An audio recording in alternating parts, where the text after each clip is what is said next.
I couldn't record the video because we didn't have internet, but on the Wi-Fi, but today we do. So I'm going to record the video and I'll post this in Canvas along with the notes. So I try to do that. So everything that you see on the screen, you'll see in the notes, and you can also watch the video lecture. I just put them on YouTube, but I put a link to Canvas in your Canvas course. So let's look at 1.1, and let's look at question 13. And question 13 has a fraction here. And we've got b over 19 minus 8 equals negative 5. So what we want to do whenever we have fractions is we want to get rid of them. Okay? And when we look at question 13, we could move the 8 over if you wanted to, but let's just go ahead and get rid of the fraction. And what do we have in our denominator? Well, in our denominator, we have a 19. So we're just going to go ahead and multiply everything by that 19. Now, you could move the 8 over first, and that's fine. But I'm just going to go ahead and distribute that 19 through here. So that means we multiply every number by that 19. And the 19 and the 19 cancel here, so that leaves you with a b. Okay, and then we've got 19 times that negative 8, and 19 times that negative 8. Well, that leaves you with a minus 152. And then we take 19 times the negative 5 here. And 19 times the negative 5, well, that makes it a minus 95. So now we have all the fractions gone. So we'll go ahead and move that 152 over. So we'll go ahead and move that 152 over. And that's going to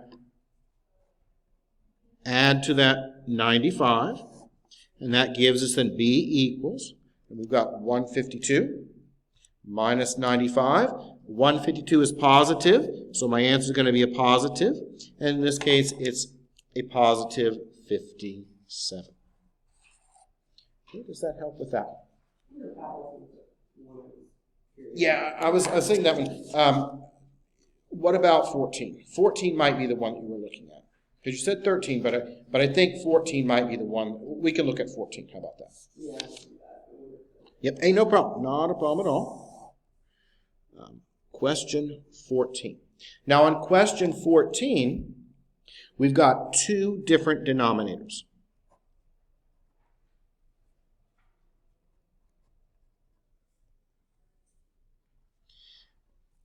And the last one, all we had for a denominator was we had 19, right? So we multiplied everything by 19. Now this one, we have a 3 and we have a 5. And the least common denominator of 3 and 5 is going to be 15, right? Okay, so what are we going to do? We're going to multiply everything by what? 15. Now, what's the procedure? We divide by the number down below in the denominator, multiply by the numerator. So we're going to go ahead and multiply everything now by 15. Where students make a mistake is at that 4, because they will forget to multiply the 4 by the 15 as well. That is the most commonly made mistake. So let's see what we've got when we divide and multiply. Well, 15 divided by 5, that is a 3. And 3 times that 2x, well, that makes it a 6x.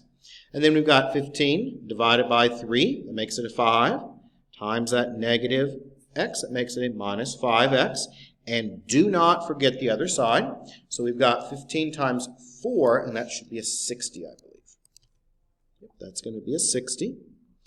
And what can we do on the left-hand side? Well, on the left-hand side, those can go together, right? And 6 minus 5, that leaves you then with a single x. And that's what we want. So my answer would be x equals now 60. And it doesn't specifically ask, but what type of equation is this? Is this an identity, a contradiction, or is this a conditional equation? Conditional. And why is it conditional? Because we have a number answer. If you solve it, right, and you get a number, that is conditional. So do we have any others out of 1, 1 to look at? Anything else? We've got plenty of time. Well, if not, then we'll look at 1, 2. And all we did again last time was 1 through 6. So we're going to look at question number 3. This is one of the more difficult ones. So we'll look at question 3.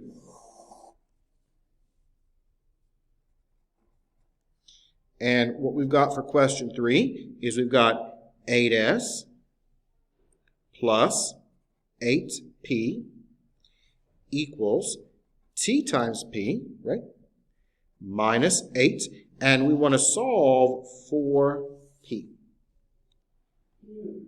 Yep, I'll move that up so we can see it. And I think we went over this one last time, and we'll do it again. Because I think I did question 3 last time, which is very similar to question 2. But we can go over it again just to make sure we understand what to do. Now, this is a literal equation because it has more than one variable, right?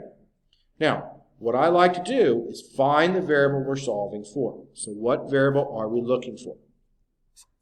We're looking for the p. So I'm going to put a box around all the p's. So we have an 8p and we have a t times p on the right-hand side.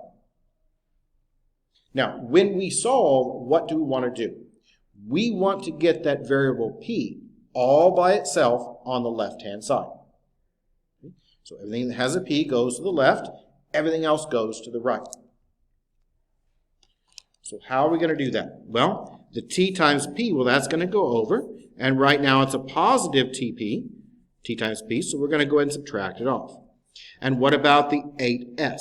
Well, it needs to go to the other side, so I'm going to take the 8s off. Okay, so we did that.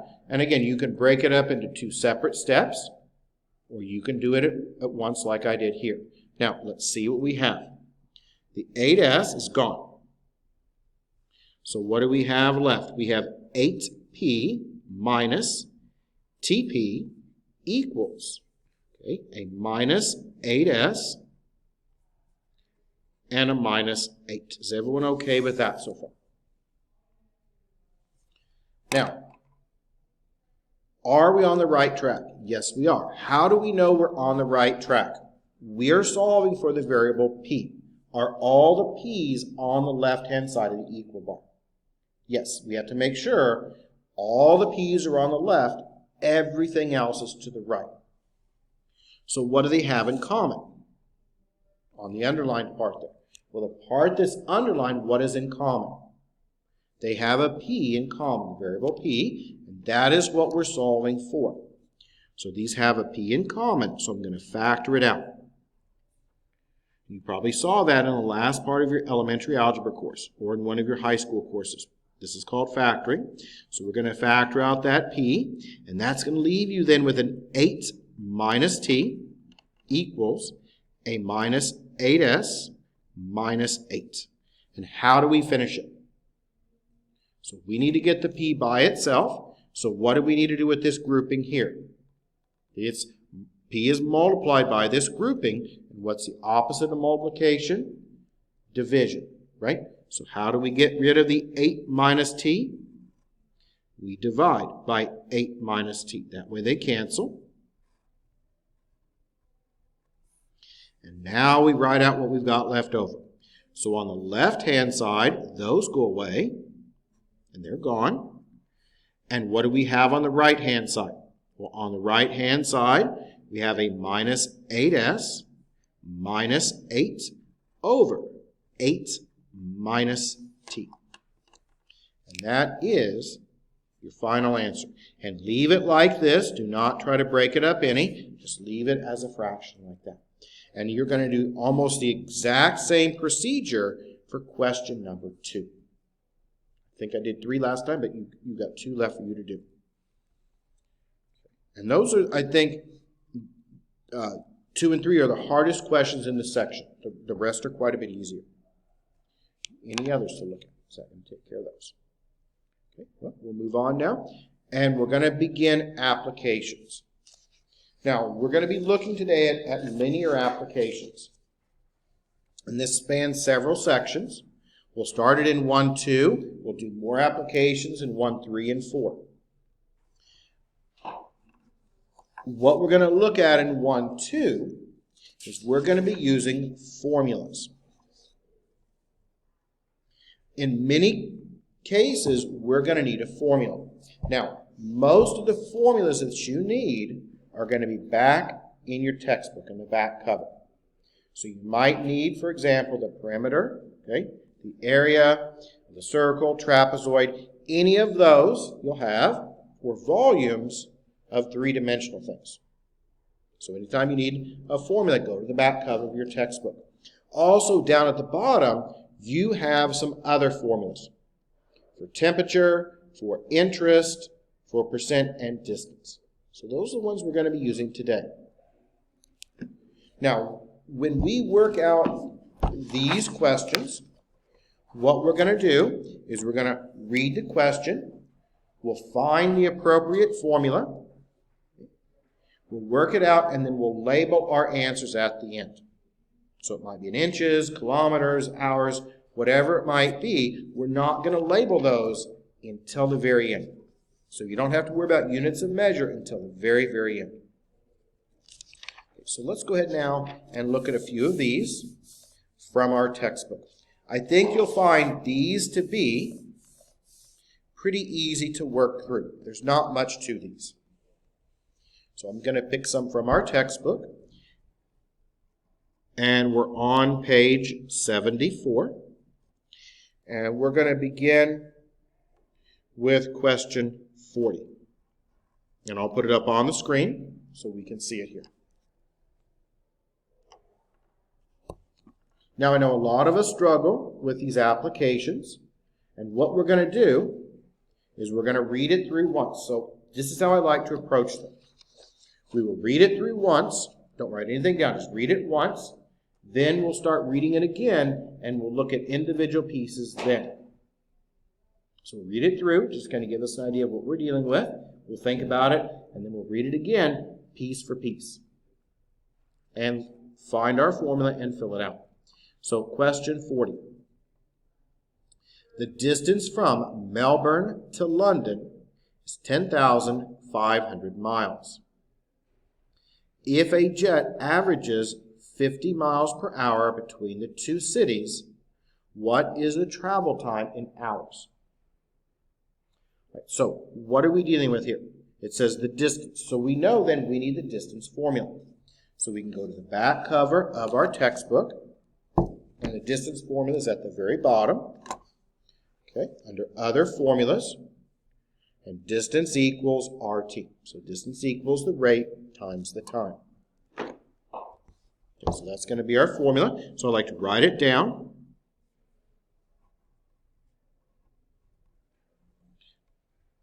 We'll label the variables over here. We'll fill in the ones that we know. The ones that we don't know, we'll leave with a question mark. So what do we know? The distance from Melbourne to London is 10,500 miles. So that means that D is 10,500, right? Okay. We don't put the miles on there yet. We label at the end. And how we label is we just think about what we have, and then we can figure out the units from there. So our distance is 10,500. Average is 500 miles per hour. And what part do we not know? Do we know the T? Nope. So that's going to be the missing component. Now we fill it in. So we've got 10,500 equals 500. And we don't know the T, so we'll just leave the T there. We'll divide now by the 500. And that's going to leave us with our T.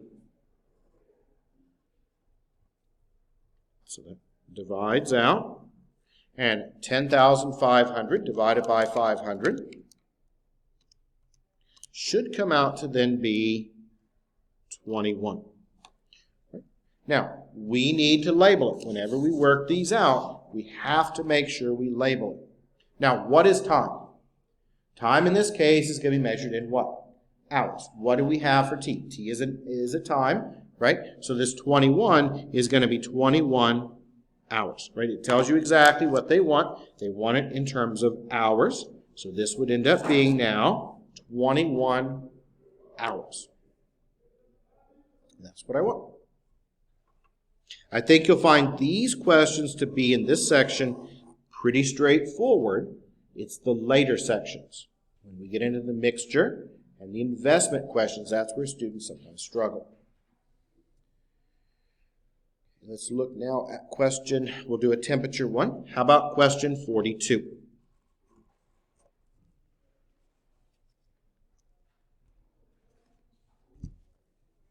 Same page, question 42. As of 2017, the lowest temperature ever recorded in South Dakota was minus 41 degrees Fahrenheit. Find the corresponding Celsius temperature to the nearest degree. So we're going to round to the nearest degree. So we may have decimals. If we do, we'll round it to the nearest degree. Now, if we go to the back cover of our textbook, we've got two formulas to choose from for the temperature. So I'm going to write them out, and we're going to figure out which one we need. Okay, so I'm going to write these out, and we'll talk about which one we need. So we've got F equals 9/5 C plus 32, and this is for temperature. What's the other one? Well, the other one is C equals 5/9 times F minus 32. Okay, we have two different temperature formulas, and let's see which one we need. When I go back and read it,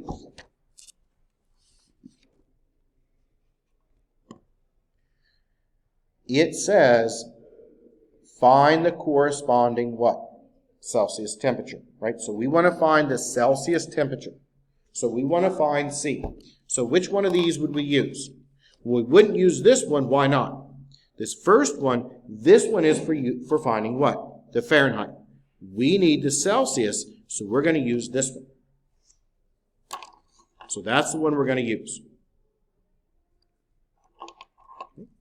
So we're going to use C equals 5/9 times F minus 32. And we already know one of the parts because we know that Fahrenheit temperature is a minus 41. Right? So we're just going to plug that in. We've got to be careful with all the extra negatives. So now plugging it in, we have C equals 5/9 times a minus 41 minus 32. Go ahead and do order of operations. So parentheses go first. These are both negative, so they add together. So we have 41, and we've got 32. Adding those together, that's a minus 73 over 5/9. And now, how do I handle this? Well, the easiest way to handle this is going to make this 73 over 1. And then we just multiply the tops together, the numerators together. So 5 times that negative 73. Okay, that's going to be a minus 365 over 9 times 1, that's a 9. And now we can divide. So now we take our 365, it's negative, and we'll divide that by 9. Now, what do we want? Okay, this is a decimal, it's a minus 40.55. It goes on forever. Now, we want the nearest degree.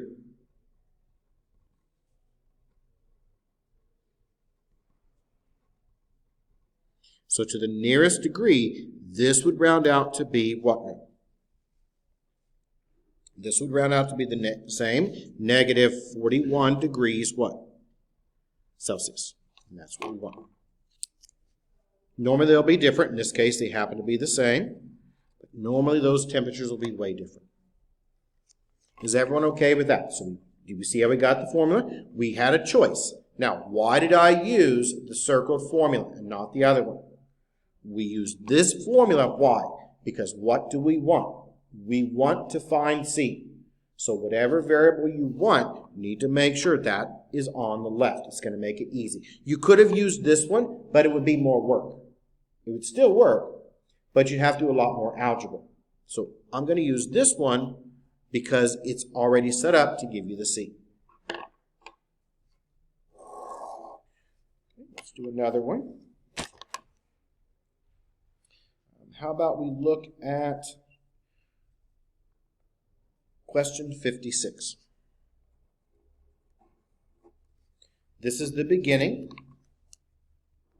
of mixture questions.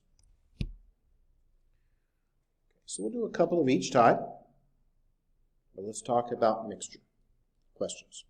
So what we've got is we've got a mixture of acid and water. It's 35% acid, and the mixture contains a total of 40 liters. How many liters of pure acid are in this mixture? How many liters of water are in the mixture?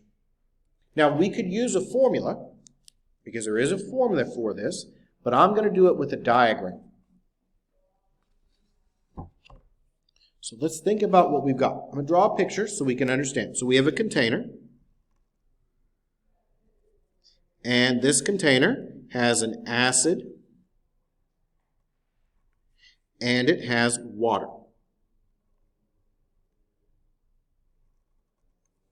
Now, what do we know about the acid? What percentage is this acid? Well, that acid is 35%, right? Okay, is everyone okay with that? That's 35%. Now, what about the water? What would the water be?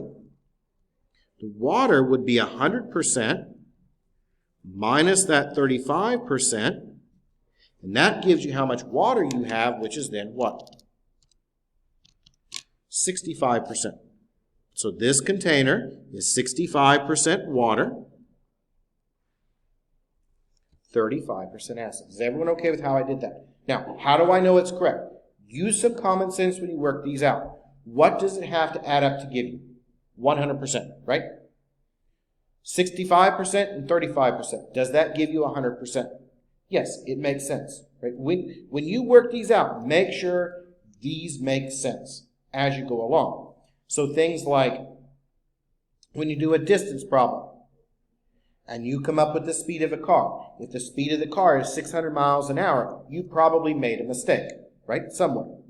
If it's 50 or 60, you probably did right. You did it correctly. But if that was an airplane, 600 miles an hour could work, right? So always think about what you've got and how it relates to the question. So we have this diagram. Now, how much do we have total? What's the total amount of liquid? Total amount is going to be what? It tells us the total amount is 40 liters. So let's now figure out how much acid we have and how much water we have. So for the acid concentration is 35%. So 35% as a decimal would be 0.35. And so how much do we have? Well, we have 0.35 times what? 40. Okay, and that's going to tell me how many liters of acid we have. So 0.35 times that 40, well, that's going to come out to be 14, and that's in liters. What about the water? What's the concentration or the percentage of that water in this container? The percentage of water in this container is going to be 65%. As a decimal, 65% is 0.65. So what is that going to be? It's going to be 0.65 times 40, and that now comes out to give you 26 liters. And we'll put the units on there because we're at the end. Now, does this make sense? Always see if it makes sense. What do we know about the amounts? They should add up to give you what? 40. 14 and 26. Does that give you 40? Yes. So we know that we did it correctly. Okay, so always just kind of mentally check things and make sure it makes sense. Sure.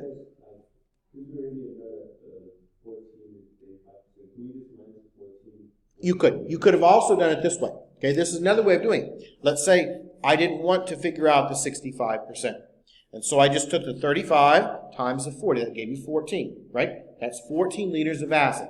If there's 14 liters of acid, how many liters of water would there be? That'd be 40 minus the 14, which would give you what? 26. So either way, it's all the same. Many different ways to solve the same question. But yes, you could have just multiplied that 40 by the 0.35, subtracted it from 40, and gave you that 26. Same thing. Same concept. No different at all. You get the same result. Okay, let's look at another one here. Let's look at reading a chart. Okay, so let's look at one of these. Let's look at question 62. So we're going to look at question 62 here. And we're going to read the directions first at the top. So we read the italicized print. It says, in 2017, 69.5 million households owned at least one internet-enabled device that could stream video to a TV. Use this information to work each problem and round to the nearest percent or nearest tenth of a million as needed. So we're going to do 62. So question 62. About 14.5 million households owned only a video game console in 2017. What percent of those owning at least one internet-enabled device was this? So how do we find the percent? Okay. What is percentage? Well, percent is ratio. That's what it is. So it's a fraction. A percent is just basically a fraction.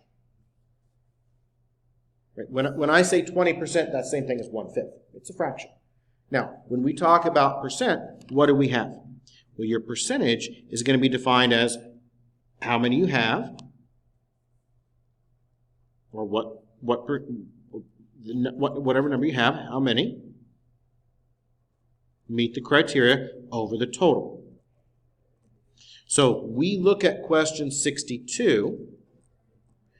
How many people only owned a video game console? That would be 14.5 million. Now we don't have to put the million in, right? Because we don't label until the end. So 14.5. And if we read that italicized print, that's out of 69.5. And we'll divide those out. And what does it say to round to? If we read it, it says go ahead and round this to the nearest percent. So we've got 14.5. So we can see here. Divide that by 69.5. And that comes out to be 0.2086. It goes on forever. Now, what do we want? We want nearest percent. So, what is the percent? Percent is 2 decimal places to the right. So that's going to be 1, 2. Okay. So that would come out to be 20.86, goes on forever, percent. Or if we round to the nearest percent, this would be what? This would be 21%. Because percentages are always 2 places to the right of the decimal. Move it 2 places. Okay, so pretty simple there. Let's see. I think that's going to take care of most of those questions. Let me make sure we covered all of these. They're all a little bit different.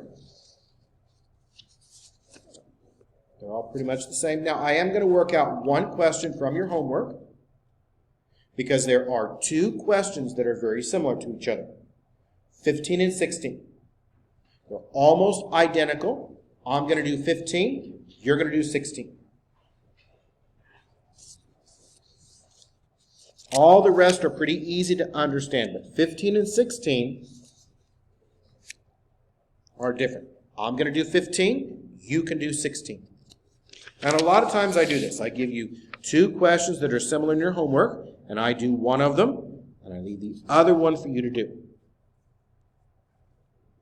Now let me talk about this. This is a good example of something that actually happens in the real world. When you buy a car or furniture or anything like that, and you go to purchase that furniture, if you don't have enough to pay cash for it, you get a finance charge, right?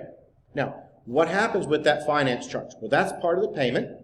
If you pay it off early, what happens? You pay less in the finance charge because it's prorated out. So here's the formula that you can use to see how much money you're going to save if you pay it off early. So when a loan is scheduled to run for N payments, it's paid off, K payments ahead of schedule, the amount of unearned interest is given by this formula, okay, where F is the total scheduled finance charge. Okay, let me fix this focus here. Now, we're looking at a specific example. So we've got a loan that's taken out, and so the finance charge of this loan is $499. If there were 24 equal monthly payments to repay the loan, and the loan is paid off with 13 months remaining, find the amount of the unearned interest, and we want to round to the nearest cent. So let's take our formula first.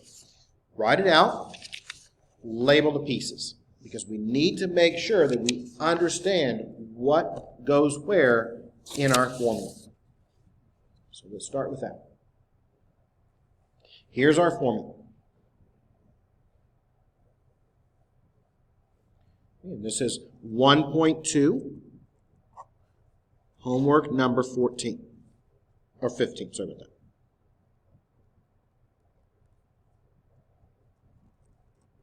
So here's our formula.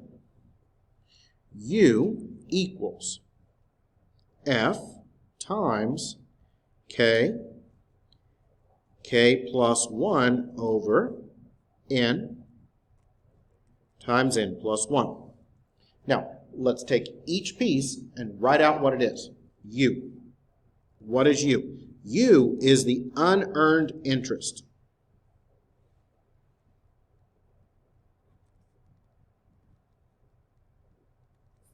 Basically, the amount saved.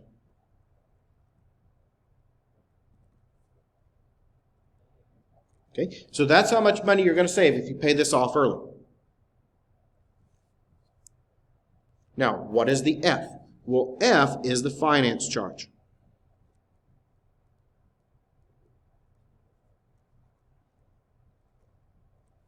So that's going to be your finance charge. And we're going to plug the numbers in here in just a moment. But we'll just go through each piece, write it out, plug it in. What about K?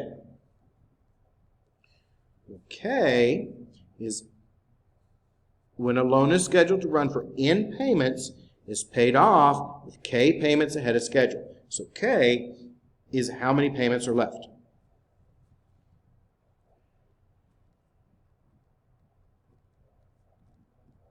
Okay, so payments that are left over. And N is the total payments that you have to make.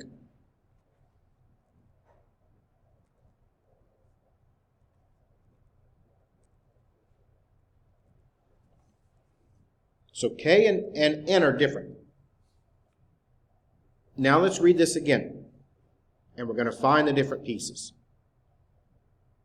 The finance charge on a loan taken out by Edward is $499. Well, first off, U is what we're going to find. So that's the one we don't know. We take out this loan, and $499, that's the finance charge. Is everyone okay with that? Now, question 16 is very similar. Different numbers. That's it. So $499 is the finance charge. And I'm supposed to make this paid off in 24 monthly payments. So is the 24 going to be the K or the N? Which one? Which one do you think the 24 will be, K or N? Anyone have any idea? Total. Yes. K is a total, right? Number of payments. So when I take this loan out, how many payments total am I supposed to make? It says 24. So that 24 would go with what? In. Now, I make some payments, and let's say I get my income tax back. Okay, so I make my income tax back, and I want to pay this loan off, but I've got 13 months remaining. So if I got 13 months remaining, that means my K would then be what? 13, right? You see the difference between the K and the N. K is always going to be the smaller number, N is the larger one, because N is how many you have total. Now, plug your values in and find our U. So let's plug it in. U equals, we've got that $4.99 times K, which is 13. 13 plus 1 over 24. And 24 plus 1. Okay, so that's what we've got. And sometimes students struggle at this step. You struggle with how you work it out and how you finish it. So we're going to break this up into smaller steps, and we're not going to divide until the end. You never want to divide until the end, because if you divide too early, you'll get round off. So I'm going to go ahead and do my parentheses first. So now we've got $4.99 times 13. 13 plus 1 is 14. And down below we've got 24. And 24 plus 1 is 25. Okay. How would I finish this? Well, we did one like these a moment ago. We're going to put this $4.99 over 1. Now we're just going to multiply across the top. You do not want to divide until the last step, otherwise you might be off by a little bit. Okay, so we'll multiply at the very, very last step here. So let's go ahead and work this out and see what we've got. On the top, we've got $4.99 times 13 times 14. So that comes out to be $90,818. Down below, we've got 24 times 25. Okay, and that is 600. And now the very last step is we can divide. So 90,818. We'll divide that by 600. And we want to round now to the nearest what? It says we want to round to the nearest cent. So that is going to be $151.36. So what is that? Let's make sure we understand what this is.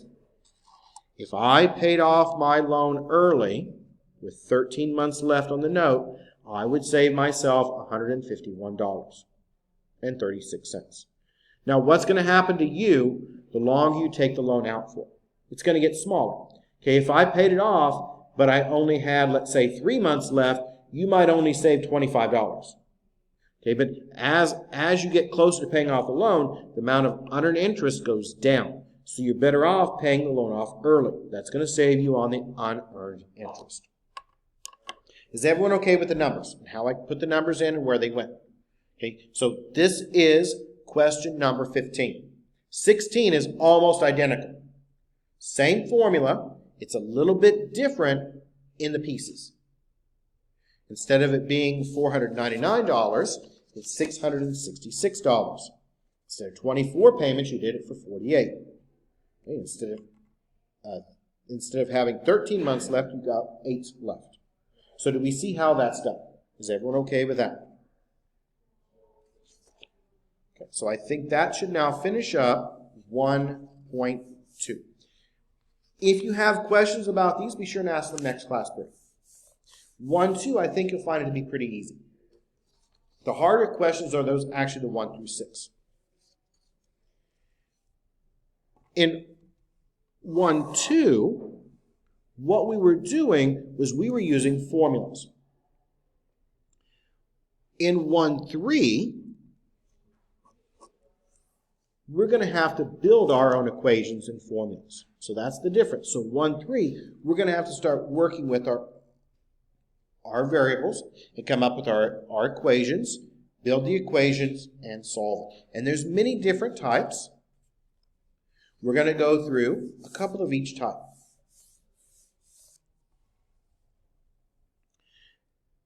And so the first ones that we're going to look at and talk about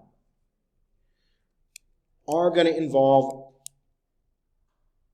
our terms. Increase, decrease, product, difference, all of those terms. So let's just go ahead and make sure we understand some of our terms that go along with different mathematical symbols. So if I want to do addition, okay, so what words go along with addition? Well, that can mean sum. That can mean you could add them together, right? Those are all things that mean addition. Plus, so those all go along with the addition symbol. Minus. Okay, well, we've got minus. We've got difference. So if we see minus or difference, that means we're going to use a minus sign. What about the equal sign? Well, equals, that can mean result, or it can mean is, because sometimes is means equals, or it can even mean result is. So anytime you see result or is, it matches up with the equal sign. What about our multiplication dot? Well, that goes along with product or times. And division, we have quotient or divided by.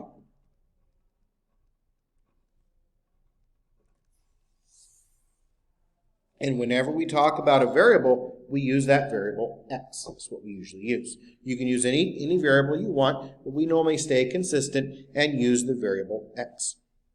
So what we're going to be looking at is we're going to be reading these. We're going to try to build our equation, and we're going to try and solve it. Now, some of these we have to be very careful with the wording and the order.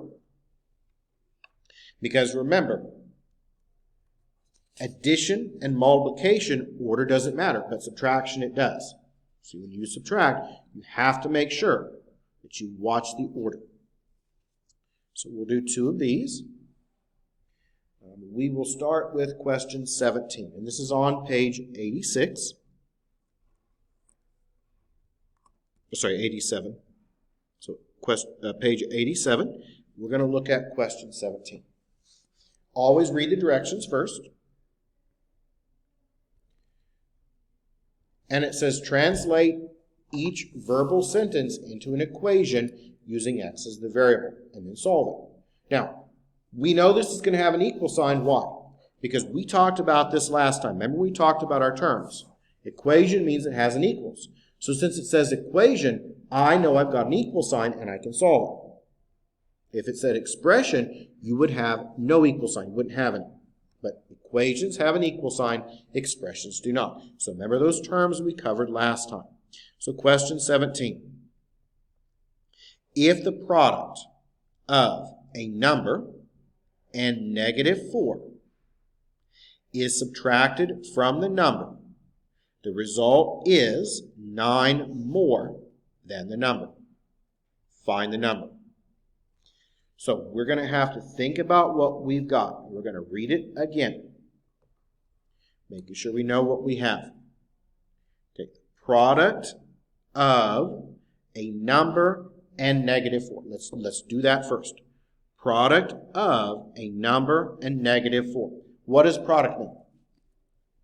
Product means multiply. So what are we going to multiply?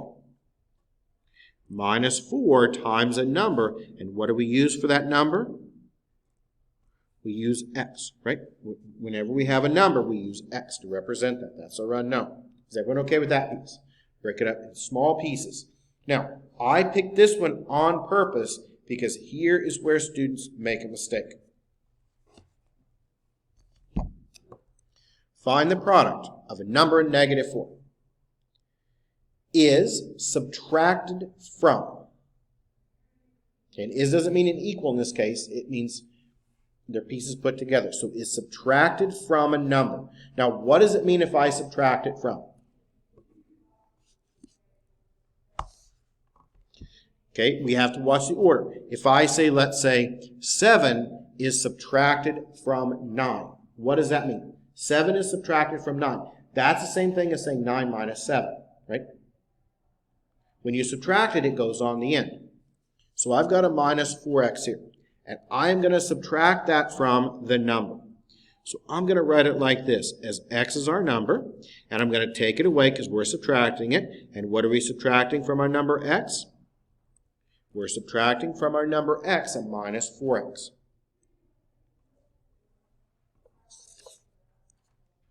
Make sure we understand the order. Okay? Why is the minus 4x behind it? Why is the minus 4x back here? It's back behind because what are we doing? Subtracting off. Okay? Whenever we say subtract off, where does it go? It goes on the end. Here. Not in front. Right? Doesn't go here. It goes on the end. Why has it got a double negative? Because that minus 4x is already negative, right? And we're going to subtract off or take it away. So that makes that double negative. And we'll deal with that in a moment. Next, it says the result is. When it says result is, what does that mean? Result is means what? Equals. Okay, so there's our equal sign. 9 more than the number. So 9 more than the number would be 9 plus x, right? 9 more than the number. Now we can finish it. So what do we know about our double negative here? Does anyone remember what happens when you have a double negative? When you have a double negative, it becomes what? Positive. Okay, so that's going to make that positive there. And what do we have left? Now we have x plus our 4x equals 9 plus x. So add those together. It's 5x equals 9 plus x. Okay, we're going to move that x over with subtraction.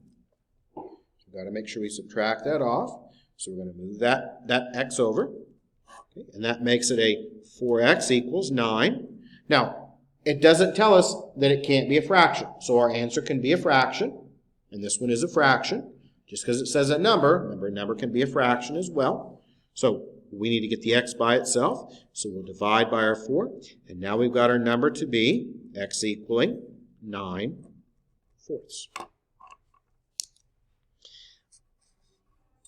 I think these are the most confusing, especially with subtraction, because students tend to get the order mixed up. So when you work these out, be very, very careful with the order. Let's try another one. Question 20.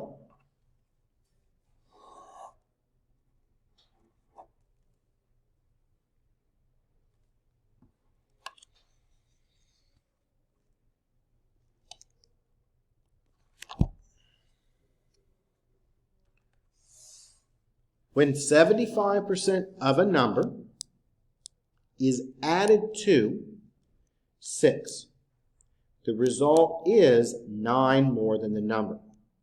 So let's think about what we've got here. Again, we're going to break it up in small pieces. Now, whenever we have a percentage, we want to write that percentage as a decimal. We can't use a percent as it is. It has to be rewritten as a decimal.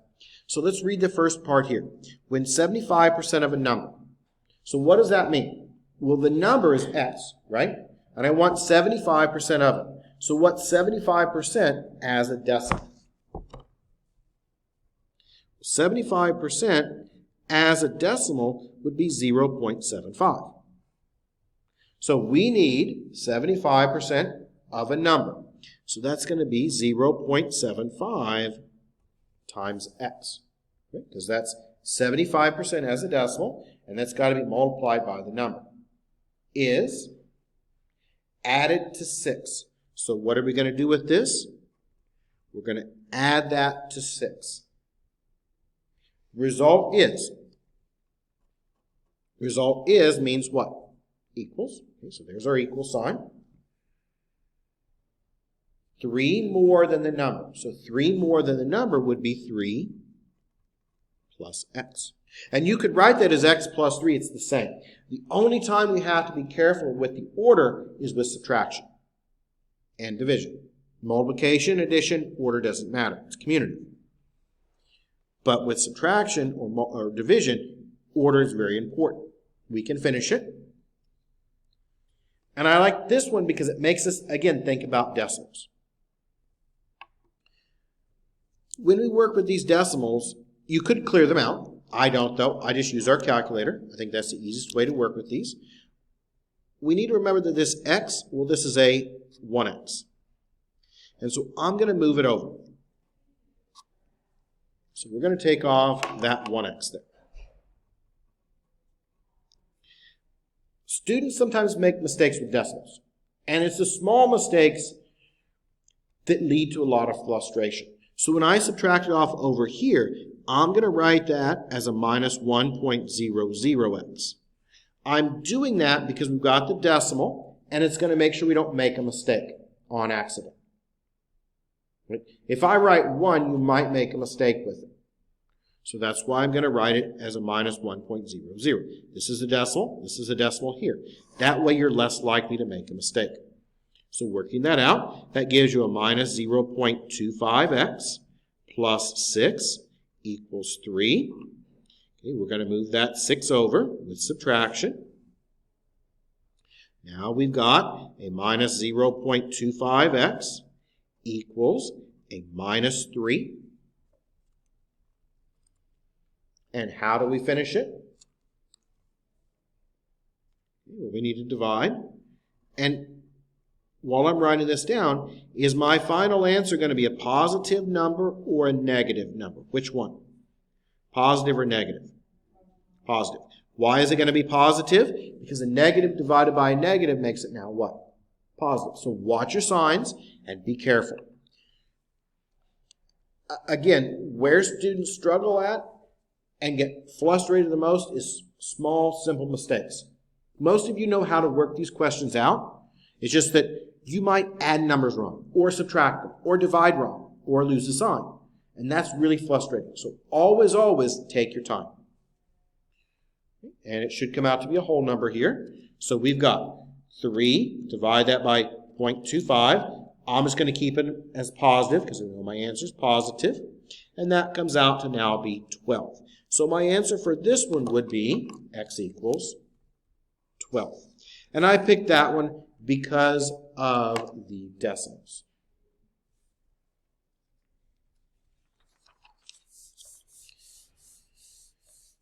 Okay, now that takes care of building our own equations with words.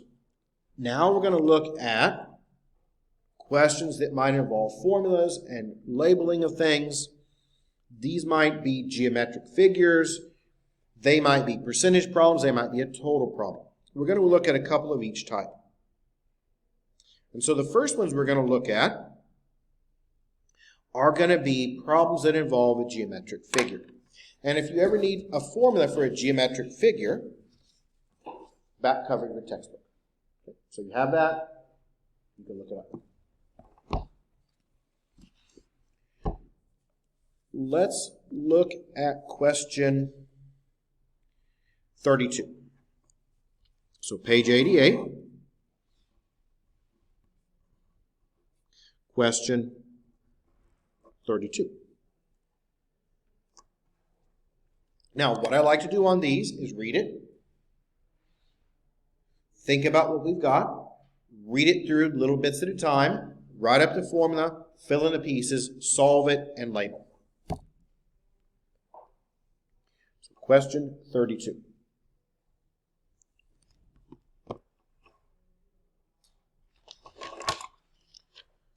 Okay, so question 32. We have a diagram to go along with it. And it says the perimeter of a certain rectangle is 16 times the width. The length is 12 centimeters more than the width. Find the length and the width of this rectangle. So we need to understand and remember a basic term. Perimeter. Now we can look up the formula for perimeter.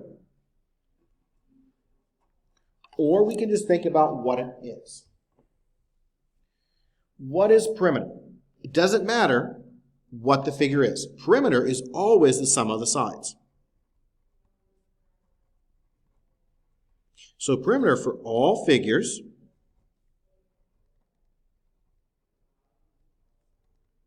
is the sum of all sides.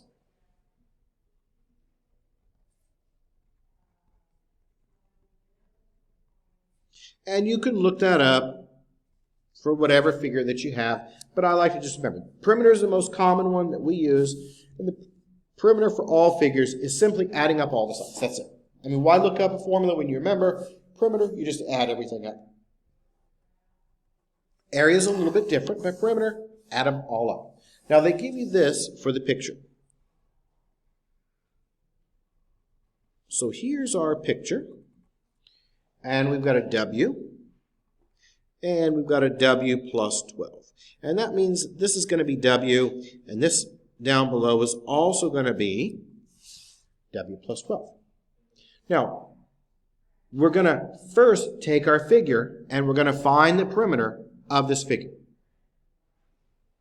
So we're going to find the perimeter of the figure, and then we'll deal with the rest of the question. So the perimeter from the figure.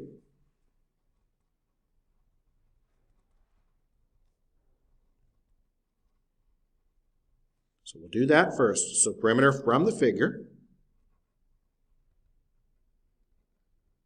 Add up all the sides. So we have a W plus 12 plus W plus W plus 12, right? Add them all up. Go right around. What does that give me when I combine like terms? Well, let's see what we've got. Adding up all the terms, how many W's do we have? Let's do those first. So 1, 2, 3, 4 W's. Okay, so those are gone. And we've got a 12 and another 12, and that makes it a 24, does it? Is everyone okay with that so far? Now let's read the question and see what they tell us the perimeter is.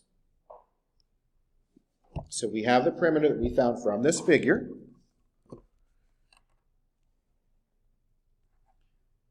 It says the perimeter of a certain rectangle is 16 times the width. So this is going to be from the question. We know what it is from the figure. We're going to get the perimeter from the question. So perimeter from the problem.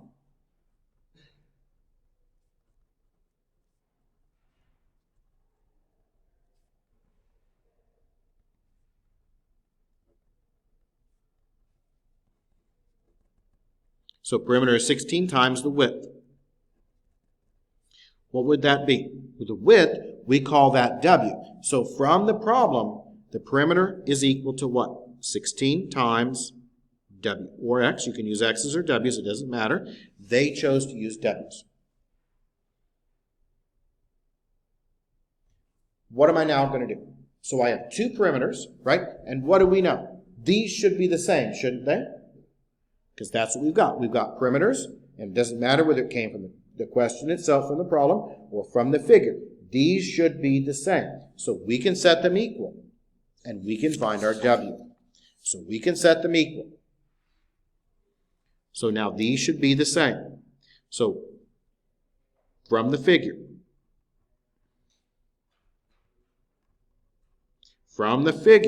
that perimeter was 4W plus 24. It should be the same as the one from the problem.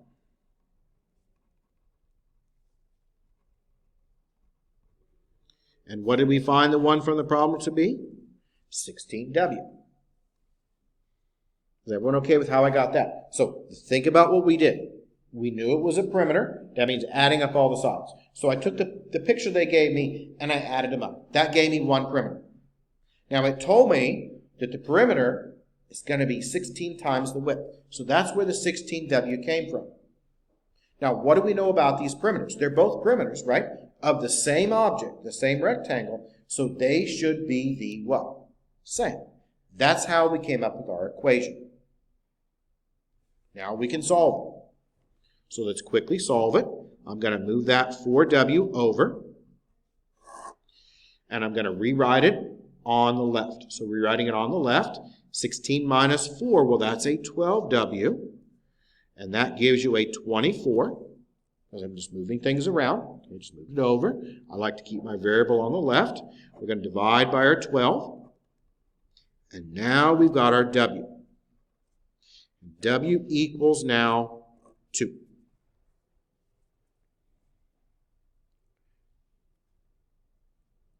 When we work this out, we need to make sure that we answer the question.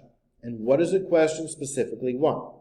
It says find the length, and it says find the width, and label. So W is the width. So the width of that rectangle is 2, and we make sure we label it. It's in terms of centimeters, right? Because we used centimeters in the question. So we're going to use the centimeters here. So the width is 2 centimeters. What about the length? We'll go back and look at your figure here. This is my length. Okay? My length was W what? W plus 12. So length is W plus 12. So that's 2 plus 12, which is then 14. Label it, and that's going to be 14 centimeters. So we've got the width to be 2 centimeters, and the length to be 14 centimeters. Is everyone okay with that? Let's see where that came from. And sometimes you just have to read them several times. Think about what you've got. You may have to draw a diagram. But always remember, perimeter is adding up all the sides. And that's the most common one that we're going to be using in this section. We answered the question. We got them both, and we labeled.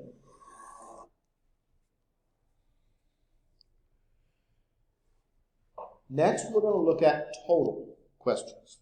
These involve a total. We're going to get through about half of 1-3 today. We won't cover it all, but I want to do at least the questions that involve total and the percentages. On Tuesday, we'll look at mixture and investments, which are the harder ones. So we're now going to look at ones that involve a total. And let's look at question 36. So this is on page 89. Question 36. And this is a question that involves a total.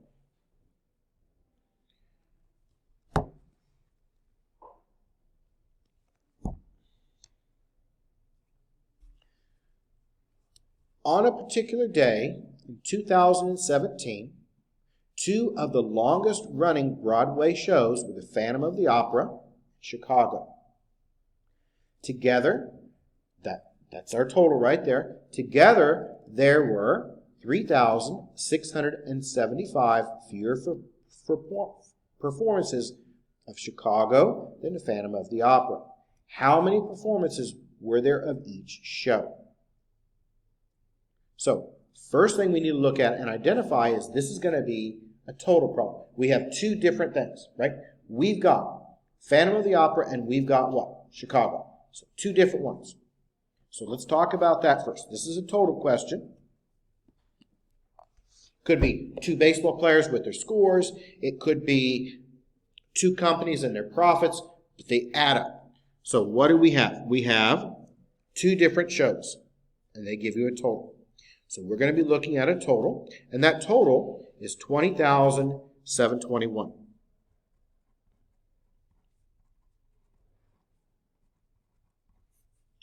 And that total is The Phantom of the Opera. So I'll just put opera plus Chicago.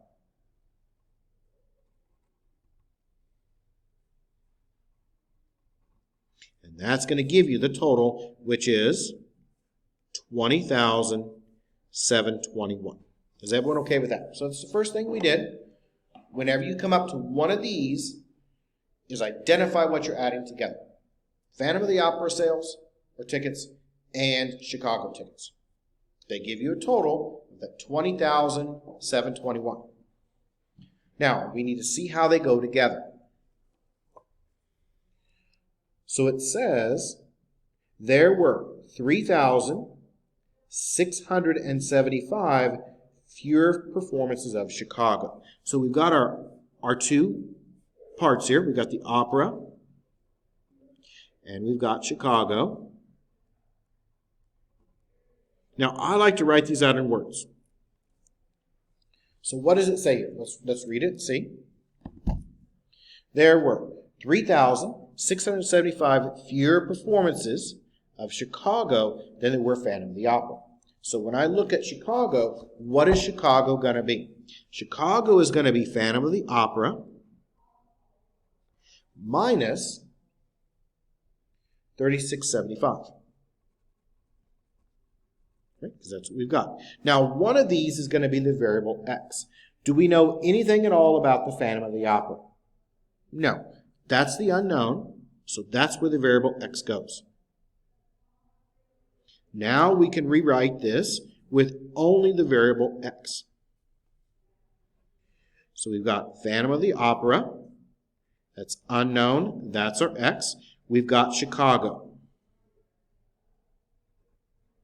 What do we know about Chicago? Phantom of the Opera minus 3,675. So that's going to be x minus 3,675. Is everyone okay with how we have that? Right? So let's recap what we did. First thing we did is we read it, and we said this question has a total. So Phantom of the Opera, Chicago, that adds together to give you that 20,721. Now we need to label them. So we looked at Chicago and Phantom of the Opera, and we know Chicago is Phantom of the Opera minus 3,675. Now we can build our equation. So what do we know? Okay, going back up here, we know the Phantom of the Opera plus Chicago equals that 20,721. Right, that's our total. Now we can fill it in. Because what do we know about Phantom of the Opera? Unknown x. What do we know about Chicago? X minus 3,675. And what does it equal? 20,721. Now we've got something that we can solve, right? So now we have it. We can solve it. We're going to find Phantom of the Opera tickets. Use that to get the Chicago tickets. So combine like terms. These can go together, and that's going to make that now a 2x. I can add that 3,675 to each side. So we'll do that. Move that over. And now we've got 2x equals 20,721. Add to that 3,675, and that gives you 24,396. We'll divide that by 2. And what does that leave us with? 4x. We'll divide that by our 2. And that leaves us with now 12,198. And what is that? Okay. That's Phantom of the Opera.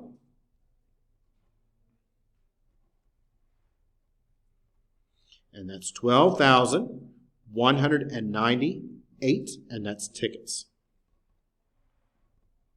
So we sold 12,198 tickets for the Phantom of the Opera. Okay, we also need to find the Chicago tickets. So tickets to that play, Chicago. Well, what's Chicago? Chicago tickets are going to be x minus 3,675, which is then 12,198 minus 3,675. All right, and add or subtract those from each other, and what do we get? 12,198 minus 3,675.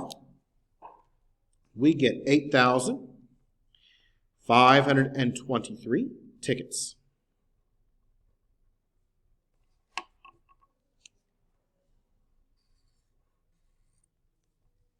How do we know that we did it correctly? Well, what should these add up to give you? If we add them together, they should give you what? 20,721. Well, let's check. So let's add these together.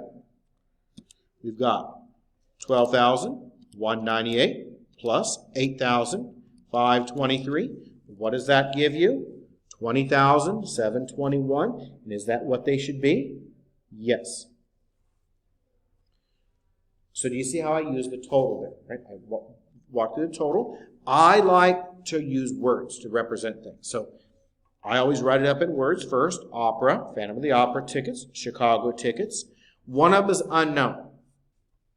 We don't know how many Phantom of the Opera tickets we sold, so I use the X there. Chicago is Phantom of the Opera minus that 3675. So that's here. And then I rewrote it with the variable X, used my total, solved it, got my two parts, and labeled them. So there are a couple of questions in your homework that are like these. Now I want to touch on percentages quickly as well. So we've got a few minutes left. We'll just do a couple of percent questions. And then I'll leave some of the homework for you to do. So we'll cover two questions, working with percentages. And then we'll talk about what our homework is.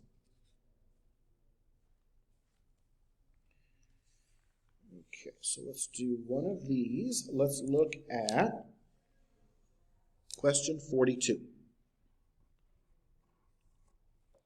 We should have just enough time to get through these. These are percentages. Now, when we talk about a percentage, you have to multiply.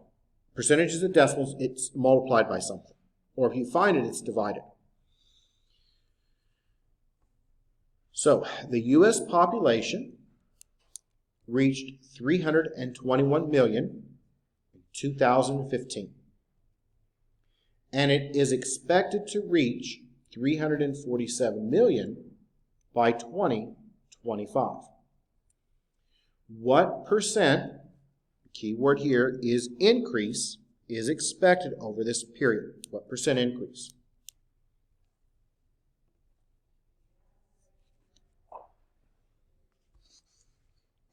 So let's think about what we have.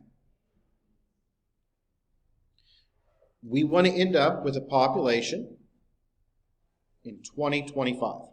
So 2025, okay, is going to be the 2017 population plus the increase. And this increase is the 2017 population times some percentage, right? Because when we talk about percentages, and it'll make more sense when we do the next question. When we talk about percentages are multiplied. Best example is sales tax. If I go to the store and I buy an item, and that item is priced at $100, and I go to checkout, do I really pay $100? No. I pay about, let's say 10% tax. So let's say I pay 110, right? 10% tax. Now, how did you come up with the $10 extra? Well, you took the 100, the price of the amount, and you multiplied that by your percentage, right? And then you added it back to the total. So that's what you're doing here. This is what you start with. You have a percentage increase, but the percentage increase is linked to what it was before, the price of the item. It's just like the sales tax. The more expensive the item, what happens to the cost? It goes up, right? Taxes go up, everything goes up. So now we can fill it in, and we can find our percentage. So 2025, do we know that number? Is that given in this question? All right. It is, isn't it? Yep. Okay. Expected to reach 347 million. So 2025 is 347. And it should be 15, not 17. Let's look at the wrong one. Do we know the value of 2015? In 2015, census said it was 321 million. So that's 321 plus, and this should be 15. Again, I just wrote down the wrong date here. What was our value in 2015? That's 321. And we don't know our percentage, so I'm just going to keep the percentage there. Okay. We'll just keep it there. You can use X if you want. I'm just going to keep the percentage. Now we need to solve it for that percentage. So I'm going to first subtract off that 321. And the percentage is just like the x. I could use an x. I honestly think it's easier if we just keep the percentage sign. That way there's less confusion. So putting those together, and I'm going to rewrite the percentage on the left. So 321% equals, we've got 347 minus 321. Well, that comes out to be 26. We'll divide by 321. And now what do we know our percentage is? Our percentage is 26 over 321. And we want this as a decimal. And what does it say? It says round to the nearest tenth of a percent. Now, what do we know about percent? Percent is 2 places. So add another one for the tenth. So we're going to take this out 3 places. So 26. Divide that by 321. Okay, and that gives you 0.08, if we round to 3 places, 1, or 8.1%.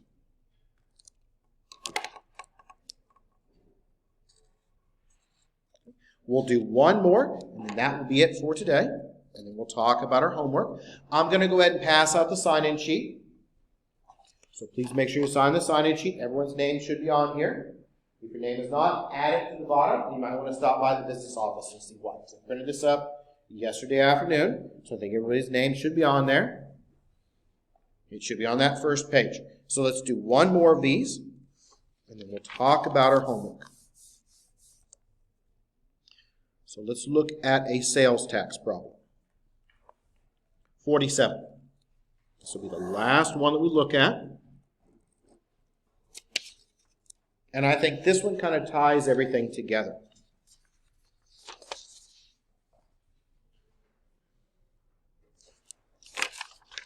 Okay. So sales tax. And we talked about sales tax a minute ago.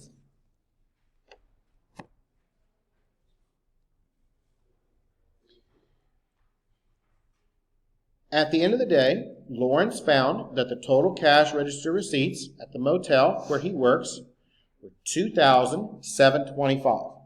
And this included the 9% sales tax charged. Find the amount of the tax.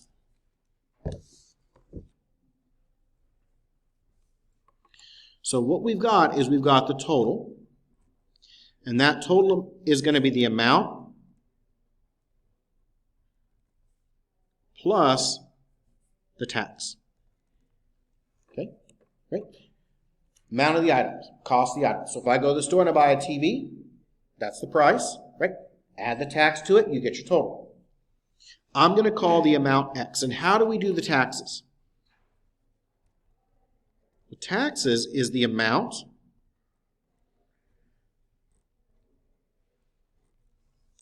times the percent, right? So whatever you pay for the item, you multiply that by your percentage. Okay, and I'm going to call the amount X here. And let's fill it in. So how much money do I have in the drawer right now? Can someone tell me what would go here for the total? From the question, 47. Can someone tell me what the total is? How much money do I have in that cash register right now? $27.25, right? Okay, so that's my total.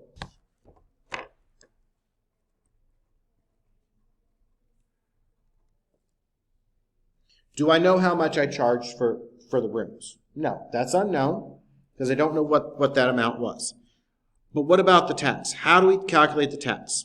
Okay, the tax is going to be the amount times the percentage. And we know that 9% as a decimal would be 0.09, right? 9%. So that means my tax is going to be 0.09x. Right? Because there's your amount of the goods, the cost of the goods. Taxes is here. Now, that percentage, that 9%, has to be linked to something. It has to be linked by multiplication. We'll finish this out real quick here. These can add together, and that gives you 1.09x equals 2725. Okay, we'll divide by 1.09. And that gives you, x is now going to be, when we divide here, 2725, divide that by 1.09, okay, and that gives you x is 2,500. That is the amount of the goods. So how do we find the tax? A couple of different ways of doing it. The easiest way to find the tax is going to be the total minus the 2,500. So how much do we have total? 2725. We're going to subtract off the 2,500. And that gives me then 2725 minus 2,500. That gives you the tax to be $225. So there's your tax. And we can go over some more of these next time and work through some of the homework. But let's talk about what we covered today.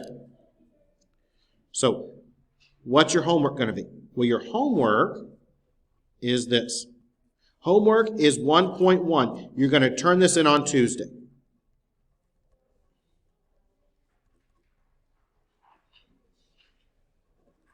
Okay, so make sure you get that 1-1 done, and I'm going to collect that on Tuesday. When we meet again on Tuesday, I'm going to pick up 1-1. What else do you need to do? I'm not picking it up yet, but 1-2. You should be able to do them all. Should be able to finish that up. What about 1-3? Okay, 1-3, we can do a lot of these. 1-3, you should be able to do, it looks like 1 through 11. You can do those. You can do 12. We can't do those yet. We haven't done those yet. You can do 12 and 20. So 1 through 11, 12, and 20. And that is going to be your homework for next class period. Now, what's the only thing I'm going to pick up on Tuesday? 1-1. So make sure you got that done. Okay, I'll pick that up on Tuesday. If you need to go back and fix it, you can. Make sure that's ready for Tuesday, though. 1-2, we'll go over questions from that next time on Tuesday, and then some more questions out of 1-3 as well. Okay? So 1-1, make sure that's ready for Tuesday. I'll pick it up and grade it for you. Well, I will see everyone then on Tuesday, and I'll have the notes posted after class along with the video.